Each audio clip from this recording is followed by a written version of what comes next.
Hi friends, Telangana ప్రభుత్వం ఇచ్చే 6 గ్యారెంటీల సంక్షేమ పథకాలకు దరఖాస్తు చేసుకోండి అంటూ తాజాగా ప్రకటన అయితే వచ్చిందండి.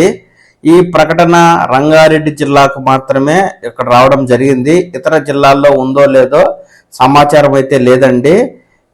ప్రభుత్వ ప్రకటన మేరకు పూర్తి సమాచారం అయితే ఈ విధంగా ఉంది. రాష్ట్ర ప్రభుత్వం అమలు చేస్తున్న గృహజ్యోతి సబ్సిడీ సిలిండర్ పథకాల కోసం అర్హులైన వారు మండల పరిషత్ కార్యాలయంలో దరఖాస్తు చేసుకోవాలని ఎంపీడీఓ మాధురి గారు ఒక ప్రకటనలో తెలిపారండి. అర్హులైన వారు Aadhaar card, ration card, gas cylinder connection number, గృహ విద్యుత్ కనెక్షన్ నెంబర్, ఫోన్ నెంబర్తో దరఖాస్తు చేసుకోవాలని సూచించారు.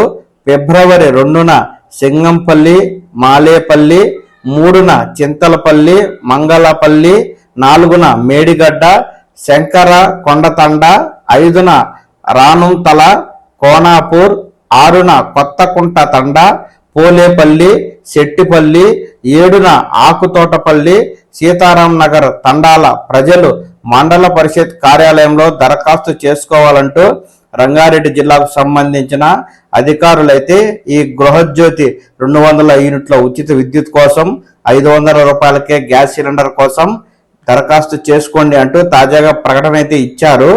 ఆయా తేదీల్లోని మండల ఆఫీసుల్లో ఆయా మండలాలకు సంబంధించిన లబ్ధిదారులు ఎంపీడీఓ ఆఫీస్కి సంబంధిత ధ్రువపత్రాలను తీసుకెళ్లి మీరైతే దరఖాస్తు చేసుకోవచ్చండి. ఇది రంగారెడ్డి జిల్లా సమాచారం అండి.